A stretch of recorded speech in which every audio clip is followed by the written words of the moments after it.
नमस्कार। जया लिटरेचर में आप सब भाई बहनों का स्वागत है।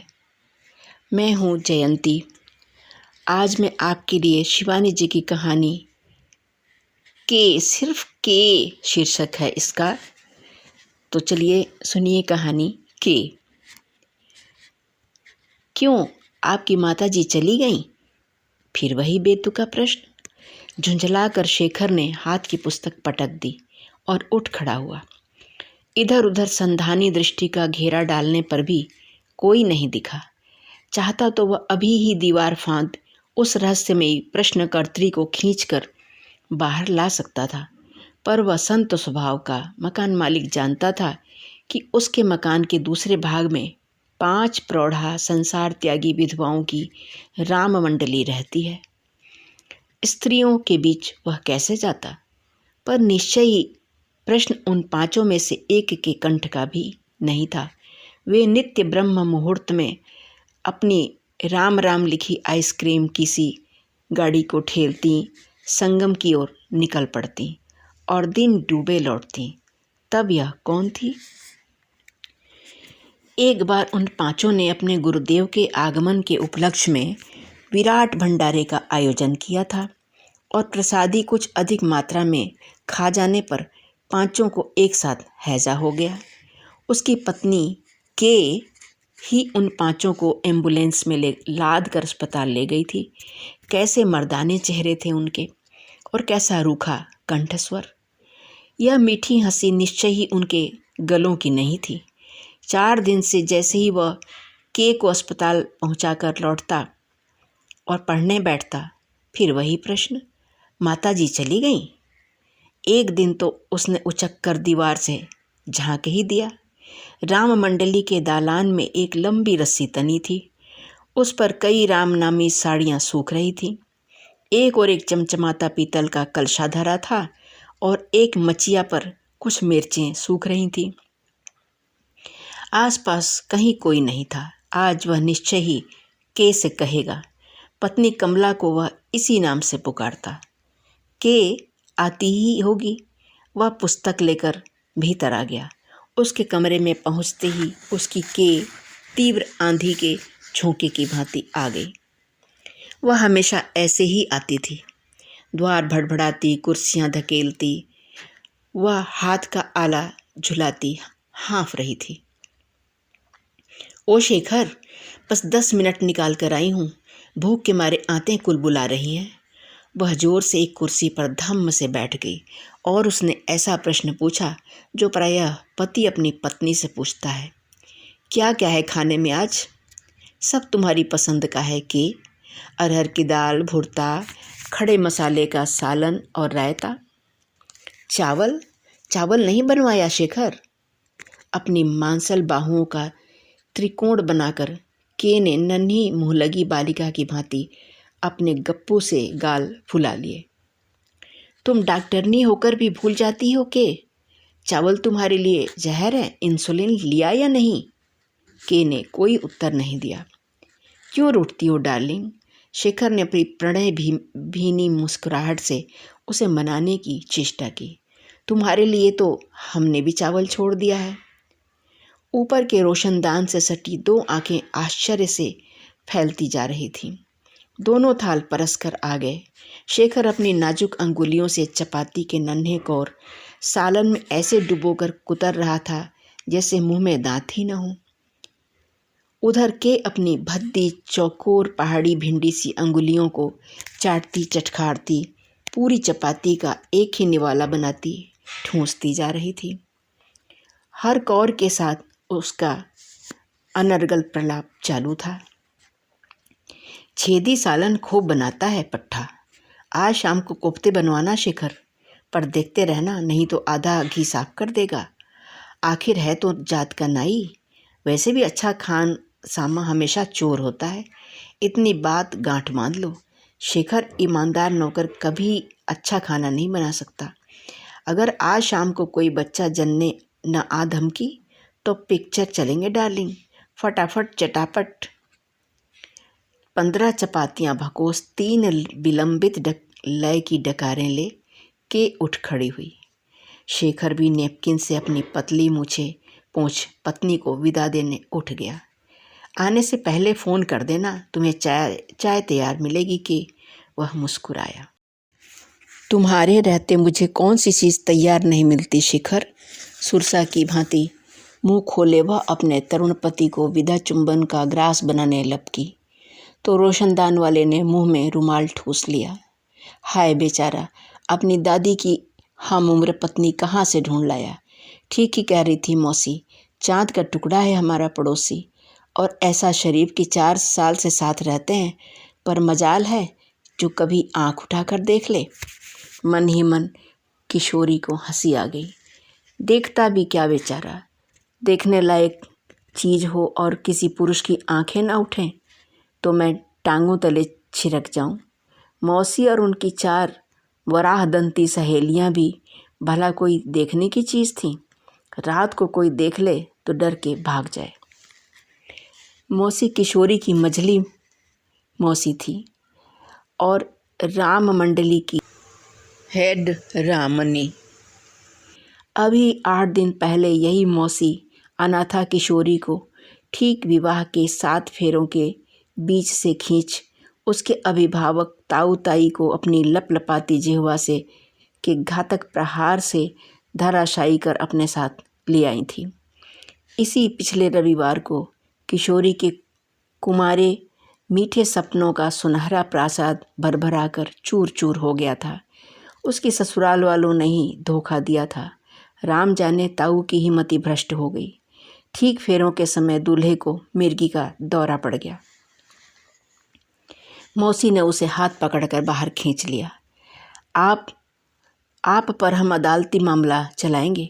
किशोरी के मुख्तार ससुर फेन उगलते पुत्र को छोड़ उठ गए थे। अदालत को हम भी खूब समझती हैं। किशोरी के मृत मौसा हाईकोर्ट के प्रसिद्ध वकील थे। मिर्गी के रोगी को विवाह की अनुमति अदालत कब से देने लगी। मौसी किशोरी को धड़ल्ले से खींच ले गई। तुम खाओ पियो मौज करो, तुम्हारा इंटर का रिजल्ट निकलते ही हम तुम्हें बोर्डिंग में डाल देंगी, मौसी ने उसे आश्वासन दिया था। मौसी का दल दिन भर कीर्तन निकल जाता और वह उस विराट कक्ष में अकेली रह जाती। 2 बड़े बड़े कमरे थे, न पलंग न कुर्सी न मेज, कुश की शैया में भूमि शयन, न कहानी की पत्रिकाएं न उपन्यास। कल्याण के स्तूपाकार गट्ठर, जरी सलमा सितारे जड़े ओम के बीच में नज़रबंद अंगूठा चूसते श्री कृष्ण का एक विशाल तैलचित्र और संग मूसा की चौकी पर धरी गुरुदेव की स्वर्ण पादुका। मौसी उसे ताले में बंद कर जाती थी। देख कैशी, ताक झांक मत करियो, तेरा ससुर बड़ा 420 है, न जाने कहाँ से ताक लगाए रहेगा, इसी से ताला डाल जाती हूँ। पर चंचल किशोरी नए पकड़े गए जंगली तोते की भांति अपने चमचमाते पिंजरे में चोंच मारती रहती। कहाँ सखियों के साथ ही ठीठी अधूरे विवाह की ताज़ी स्मृति सहसा जगाए और बरबस सुलाए गए सहस्र अरमान, और फिर यह बंदिनी का जीवन। यह तो 4-5 दिन से यह नित्य नवीन नाटक मिले जा रहा था। कितना गौर रंग है और कैसा ऊंचा कद, पर मरे को और कोई नहीं मिली जो अपनी दादी को ब्याह लाया। वह भी कैसी बदसूरत, फूले फाले गाल, सन से सफ़ेद बाल, उस पर चूमती कैसे है बेहया, वह तो मारे शर्म के मर गई थी। मौसी उसे पूरी कहानी सुना चुकी थी। डॉक्टरनी के पिता बहुत बड़े जमींदार थे। अपनी कुत्सित पुत्री के लिए वर नहीं जुटा पाए तो डॉक्टरनी बना दिया। ईश्वर भी तो सब ओर से आंखें नहीं मूंदता। रूप से वंचिता किया पर बुद्धि का कोठा ठसाठस भर दिया। कमला डॉक्टरनी बनकर निकली तो अंगुलियों से अमृत संजीवनी टपकने लगी। नाड़ी धरते ही रोग का निदान कर देती वह विलक्षणा डॉक्टरनी। कैसा भी कठिन प्रसव क्यों न हो, वह पल भर में सुलझा देती।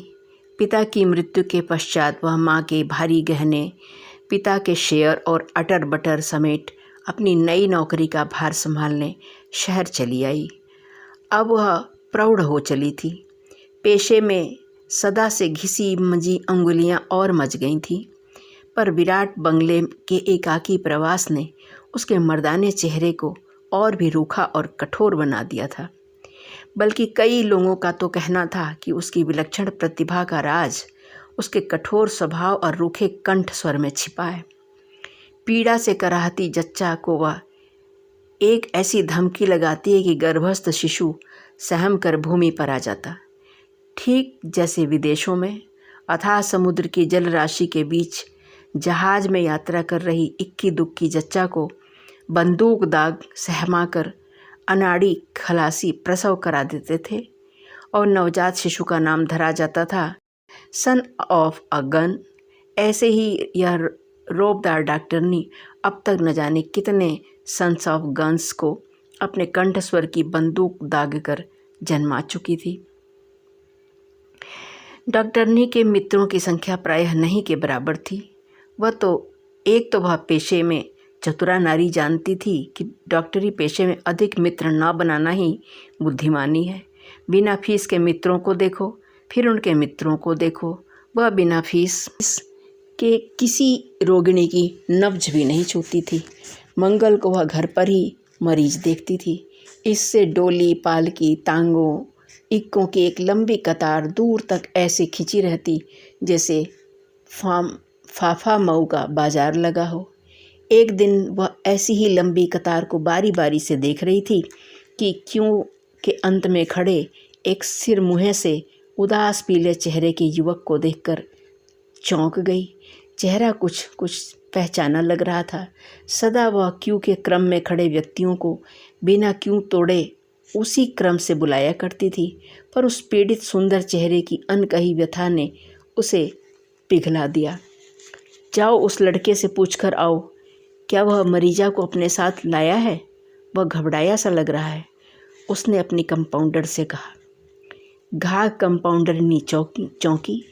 आज तक तो कोई कितना ही घबराया क्यों ना हो, मालकिन कभी नहीं पसीजी। उसका कोई बीमार नहीं है सरकार, कहता है आप ही से काम है। डॉक्टरनी की उत्सुकता बढ़ गई। उससे मिलने वाले तो आज तक अपने मरीजों के ही प्रतिनिधि बनकर आते थे। इस छबीले जवान को भला उससे कौन सा काम हो सकता था? डॉक्टरनी ने उसे अपने निजी कमरे में बुलवा भेजा। वास्तव में उस नवयुवक के चेहरे की कमनीय कांति दर्शनीय थी। उसका रंग पांडुरोग की सी पीली कांति लिए था। बेचारा कमज़ोर लीवर का शिकार होगा। डॉक्टरनी ने मन ही मन उसकी जांच कर ली थी। कहिए, मैं आपकी क्या मदद कर सकती हूँ? डॉक्टरनी ने मुस्कुराकर पूछा। युवक बेहद घबराया लग रहा था। उसने बिना कुछ कहे ही एक लिफाफा बढ़ा दिया। मुंशी जी की लिखावट देकर डॉक्टरनी चौंकी। उसके पिता के मुंशी के हाथों से लिखा गया अनुनयपूर्ण पत्र था। वे एक लंबे अरसे से बीमार हैं, बचने की उम्मीद कम है। शेखर, उनका इकलौता पुत्र, इलाहाबाद में ही किसी आत्मीय के यहाँ कठिन परिस्थितियों में पढ़ रहा है। अब उसी मेधावी पुत्र को वे उसके पास बड़ी आशा से भेज रहे हैं। उनकी मृत्यु आसन्न है। क्या शेखर को उसके चरणों में वे डाल सकते हैं? अपना छोटा भाई ही समझ लेना बेटी, उन्होंने लिखा था। तुम मुंशी जी के बेटे हो? डॉक्टरनी ने चश्मा उतारकर मेज पर धर दिया।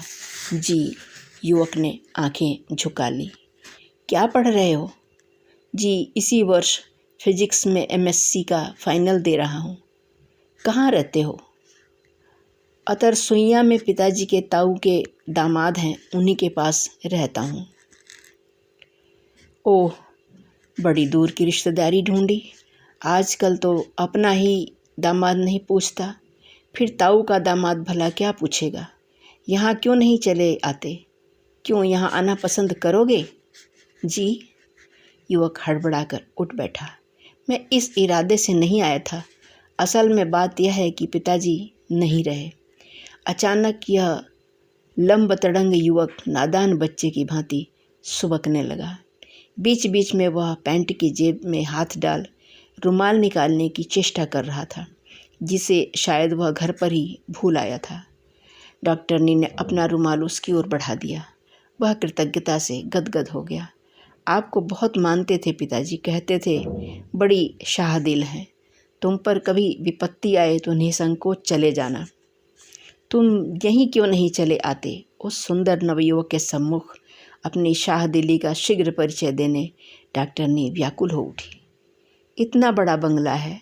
उसने बड़े गर्व से दोनों हाथ फैलाकर अपने बंगले का अहाता दिखाया। मैं तो दिन भर अस्पताल में रहती हूँ, तुम निचला एक पूरा सेट ले सकते हो, आराम से पढ़ना, 2-3 नौकर हैं, तुम्हें कोई तकलीफ नहीं होगी। स्वच्छ बंगले की छटा, मखमली दूब का आमंत्रण और फिर परम स्नेही प्रौढ़ा गृहस्वामिनी के मातृतुल्य आग्रह ने क्षण भर में पाहुने को सदा के लिए बांध दिया। दूसरे ही दिन वह एक रंग उड़ा फूलदार बक्स, ढेर सारे मैले कपड़ों और पुस्तकों की सम्मिलित पोटली लटकाए ससंकोच डॉक्टरनी के बरामदे में खड़ा हो गया। दुर्भाग्य से डॉक्टरनी अस्पताल गई थी। चौकीदार ने उसे चीर कर धर दिया। जिसे देखो वही साला पोटली लटकाए बंगले पर खड़ा है। यह कोई सदर अस्पताल है क्या? जाओ मरीज लेकर वहीं जाओ। इतने में डॉक्टरनी आ गई। उसने एक डांट लगाकर चौकीदार को भगा दिया और बड़े आदर यत्न से अभ्यागत को भीतर ले गई।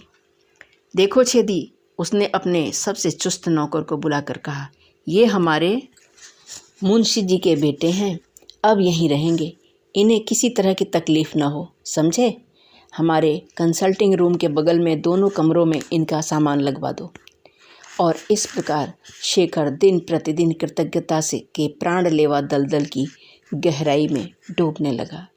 कितना ही काम क्यों न हो, डॉक्टर ने उसे साथ बिठाकर खिलाती।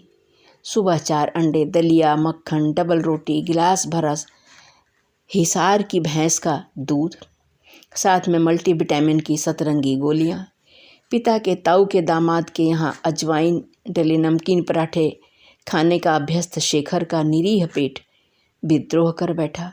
उसे अपच हो गया, पर डॉक्टरनी के झोले में अपच की भी तो रामबाण गोलियां रहती थीं। वह 2 ऐसी गोलियां भी खिला देती। धीरे धीरे अंडों की जर्दी गालों पर सुर्खी बनकर फैलने लगी। उदास पुतलियों की उदासी धुल गई। रही सही कसर शहर के नामी दर्जी ने पूरी कर दी। सुरुचि से छांटे और सिलाए गए कपड़ों में शेखर का व्यक्तित्व उभर आया। उसे लेकर कभी कभार डॉक्टरनी घूमने निकलती तो लोग कहें, डॉक्टरनी ने एक बड़े ही सजीले नौजवान को गोद लिया है, अब अपनी सारी संपत्ति भी उसी के नाम लिख रही है। यहाँ तक कि आसपास के समृद्ध गृहों से तिलक के नीलामी के डंके भी बजने लगे। पर तभी डॉक्टरनी गजब कर बैठी।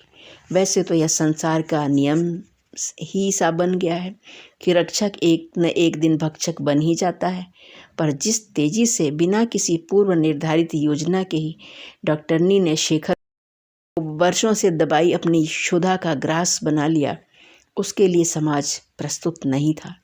जैसे कसाई खस्सी बकरे को यत्न से खिला पिला एक दिन मोटी गर्दन पर छुरी फेर ही देता है, ऐसे ही शेखर की गर्दन भी मोटी होते ही नप गई। पूरे शहर में तहलका मच गया। कोई कहता आधेड़ डॉक्टरनी की मती मारी गई है, जवान छोकरे की लुटिया ही डुबो दी। कोई शेखर को ही दोष देता, क्या कोई बच्चा था जो जलेबी खिलाकर फुसला लिया? पर शहर में एक भी घर ऐसा नहीं था जो डॉक्टरनी के एहसानों से न दबा हो। इसी से जिस तेजी से कटु आलोचना का गगनचुंबी ज्वार उठा था, उसी तेजी से उतर भी गया। अधेड़ डॉक्टरनी अब धड़ल्ले से अपने नौजवान पति को लिए घूमने लगी। अब वह अपने सफ़ेद बालों के बीच सीधी मांग निकाल आध पाव सिंदूर बिखेरने लगी। पैरों में बिछुए पहन लिए, यहाँ तक कि उसने नाक छिदवाकर हीरे की एक लौंग भी डाल ली। बड़ी कठिनता से प्राप्त सौभाग्यदस्यु को वह पतिव्रता की कानून की एक एक हथकड़ी से बंदी बनाकर रखना चाह रही थी।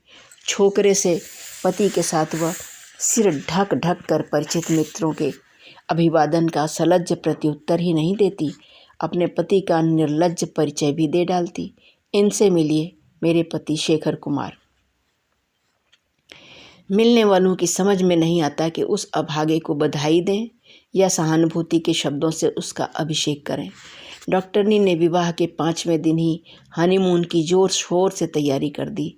जिन साड़ियों के शोख रंगों को उसने अपने यौवन काल में लाठी दे लेकर खदेड़ दिया था, वे उसकी प्रौढ़ावस्था में और भी शौखी से मचल उठे। अब वह लाल, पीली, नीली, नई चटकीली भड़कीली साड़ियाँ ले आई।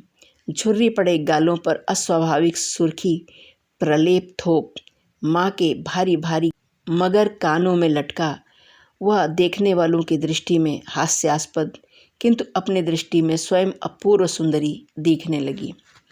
लंबे हनीमून के दौरान नैनीताल, कश्मीर, शिमला, मसूरी आदि नापने के सुदीर्घ प्रवास काल में यत्न से संवारा गया बंगला किसको सौंपा जाए, यह मुख्य समस्या थी। इसी समय छप्पर फाड़कर राम मंडली टपक पड़ी। के अपने विवाहोल्लास की वारुणी के मद में चूर थी।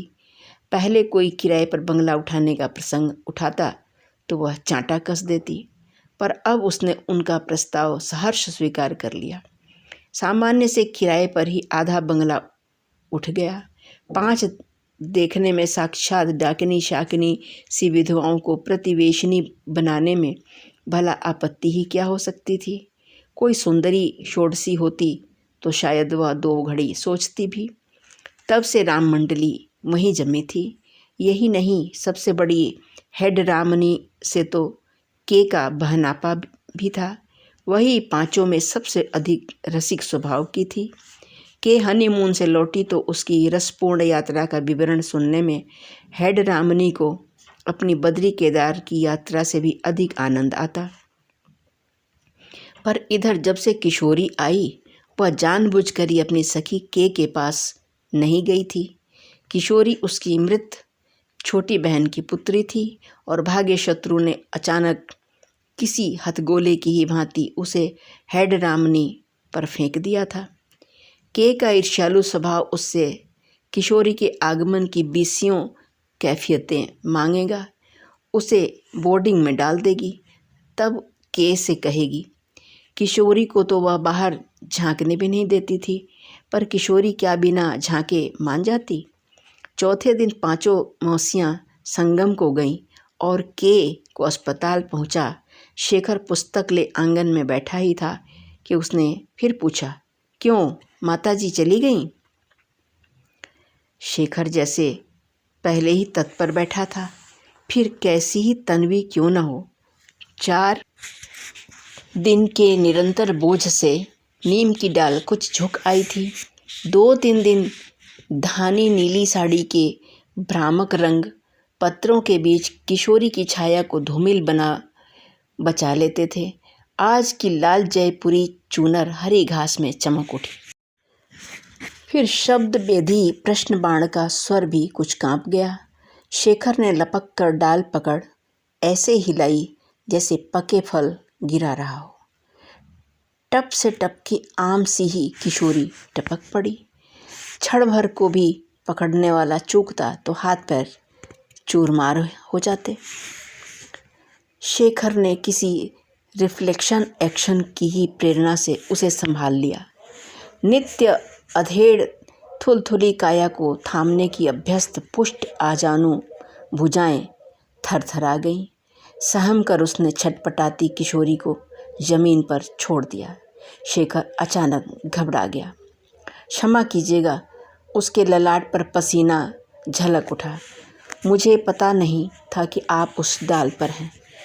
पर वह मुखरा उर्वशी बड़ी धृष्टता से मुस्कुराई। ओह, आपने क्या सोचा था कि उस डाल को हिलाने पर आपकी दादी नीचे गिरेगी? शेखर का चेहरा अपमान से लाल हो उठा। यह तो आपका भाग्य अच्छा था, नहीं तो नीम की डाल हिलाने पर फल थोड़े ही न गिरता।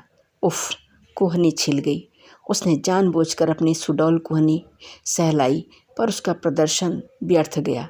प्रौढ़ा पत्नी के लंबे सहवास ने शेखर को समय से पूर्व ही बुजुर्ग बना दिया था। अब आप जाइए, मुझे अस्पताल जाना है, उसने आंखें नीची किए बड़े नम्र स्वर में कहा। ओह, अपनी के को लाने? वह फिर हंसी। अच्छा बताइए तो, आज आपकी के ने कुल जमा 10 की चपातियाँ क्यों खाईं? और दिन तो 15 खाती थीं। बेचारी, मैं रात को भी रोशनदान से देखती रहूँगी। ठीक से खिलाइएगा, आखिर उसी खूंटे के बल तो आप नाचते हैं। शेखर के गौर मुखमंडल पर एक बार कर्णचुंबी ललाई खिंच गई। आपने तो डाल हिलाकर पके फल सा गिरा दिया, अब चढ़ूं कैसे? उसने बड़े भोलेपन से पूछा और पहली बार दोनों की आंखें मिली। शेखर के सर्वांग को सौंदर्य शिखा के उस धकते अंगारे ने दाग दिया। चलिए, सामने का गेट खुला है, मैं आपको पहुंचा दूंगा।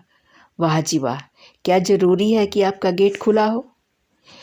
तो हमारा भी खुला होगा। हमारी मौसी हमें ताले में बंद करके जाती हैं, कहती हैं अति रूप से ही सीताहरण हुआ था। मैं तो कहूँगी आपकी के की भी यह सरासर नादानी है। आपको ताले में बंद न रखना उसकी मूर्खता है। लीजिए, सहारा दें तो मैं चट से डाल पकड़ लूँ। शेखर ने उस उद्दंड बालिका का आदेश गुमसुम होकर सुना, फिर चुपचाप भीतर से एक स्टूल लाकर धर दिया। धन्यवाद। उसने साड़ी को कुछ ऊंचा किया। सुडौल अरुण एड़ियाँ स्टूल पर उचकीं और वह कूदकर उड़न छू हो गई। माताजी से प्रणाम कहिएगा। और फिर बचकानी खिलखिलाहट छन छनाकर कहीं खो गई। शेखर कुछ देर तक बुत सा खड़ा ही था कि धड़धड़ाती के आ गई। यह क्या शेखर, सो गए थे क्या? कई बार फ़ोन किया, घंटी खुनखुनाती रही, किसी ने उठाया ही नहीं। मुझे अस्पताल की एम्बुलेंस में आना पड़ा। के बुरी तरह हाँफ रही थी। सॉरी के, मैं यहाँ बैठा पढ़ता ही रहा। कुछ है खाने को? आते कुल बुला रही हैं। अभी अभी एक सड़ी बच्चेदानी ऑपरेशन कर निकाल आई हूँ, जी मिचला रहा है। शेखर की अंगुलियों में अभी भी किशोरी की यौवन प्रस्फुटित देह वल्लरी का स्पर्श ताज़ा बसा था। उसने ऐसे अनाड़ी खूनी की भांति अंगुलियों को पैंट की जेब में छिपा लिया, जिसे खूंखार थानेदार को देखकर वह ताजे रक्त का एक एक छींटा मिटा देना चाहता है। नाश्ता लगते ही के भूखी शेरनी सी टूट पड़ी। कचाकच भकाभक पकौड़ियाँ, मेवे और केक हड़प कर वह एक पका सेब लेकर सोफे पर लद गई। दोनों पैर नीचे लटका कर बोली, बी अ ब्रेक डार्लिंग, जूता खोल दो। शेखर की आंखें बरबस ऊपर को उठ गईं। रोशनदान पर किसी के स्पष्ट छाया उभरी।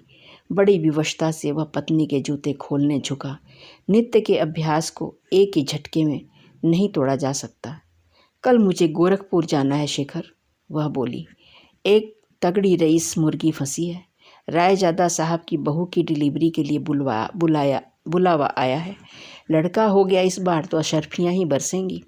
पिछली बार ट्यूबेल प्रेगनेंसी थी। मुझे जाना ही चाहिए। पिछले 7 साल से बेचारी गोरखपुरी लाल मिर्चों का लाजवाब अचार खिला रही है। वैसे तुम्हें भी साथ लाने का बहुत आग्रह किया है, पर उनकी छोटी लड़की is damn good looking, I can't take the risk. वह प्राय अपने युवा पति से ऐसी मनचली रसिकता कर बैठती थी। मुझे पढ़ना भी है, शेखर ने गंभीर स्वर में कहा। हाँ, इस बार तो तुम्हें थीसिस सबमिट करनी ही है। सोचती हूँ कल तड़के ही कार लेकर चल दूँ। दूसरे दिन सुबह 4 बजे ही के निकल गई। उधर राम मंडली भी किसी पेड़ पर लटके 200 वर्ष के बाबा जी के दर्शन करने चली गई थी।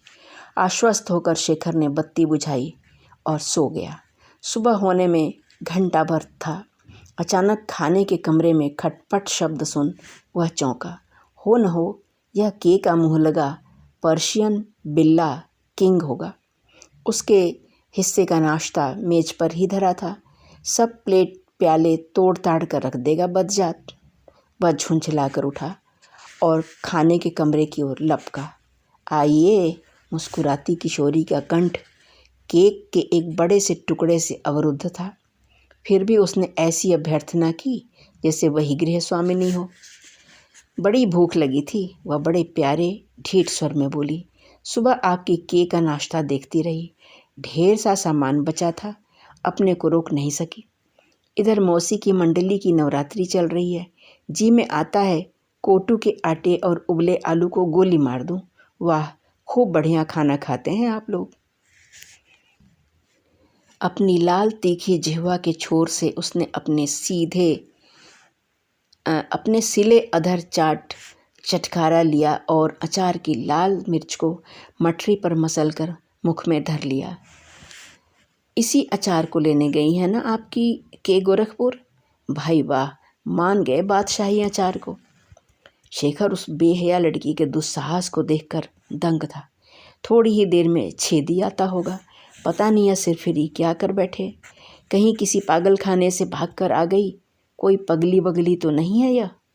आप हैं कौन? मन की उधेड़ बुन झुंझलाहट भरे प्रश्न के रूप में निकल पड़ी तो शेखर को अपने रूखेपन पर कुछ ग्लानि भी हुई। आपसे मतलब? किशोरी एक एक ढकी प्लेट को खोल खोल कर देख रही थी। सब कुछ चाट चुकी थी वह। एक तश्तरी में बड़ी सी टिकिया मक्खन की धरी थी। उसने लपक कर वह मुंह में धर ली। देखिए, शेखर गिड़गिड़ाया, पता नहीं आप कौन हैं, पर इधर सब नौकर आते होंगे। आपको मेरे साथ अकेली देख लेंगे तो अच्छी बात नहीं होगी। क्यों अच्छी बात नहीं होगी भला? आप बुरा माने या भला? जब तक आपकी के नहीं आती हम जरूर आएंगे। अब चलूं? धन्यवाद। और वह उठते ही किसी चतुर दस्यु कन्या सी मेज पर धरी के की फिल्मी पत्रिकाएं बगल में झपट्टा मार दबा ले गई। वाह, खूब माल हाथ लगा है आज। दिन भर मज़े में कटेगा। मौसी के यहाँ तो सिवाय धर्म ग्रंथों के कुछ पढ़ने को जुटता ही नहीं। कहती कहती वह फुर्ती से आंगन पार कर अपनी सेतु टहनी को पकड़ अपनी सीमा में कूद गई। शेष कहानी दूसरी वीडियो में आपको सुनने को मिलेगी। तब तक आप मेरे चैनल से जुड़ने के लिए मुझे सब्सक्राइब कर लीजिए, नहीं तो मेरी वीडियो आप तक पहुंच नहीं पाएगी। आप अपना ख्याल रखें। बहुत बहुत धन्यवाद।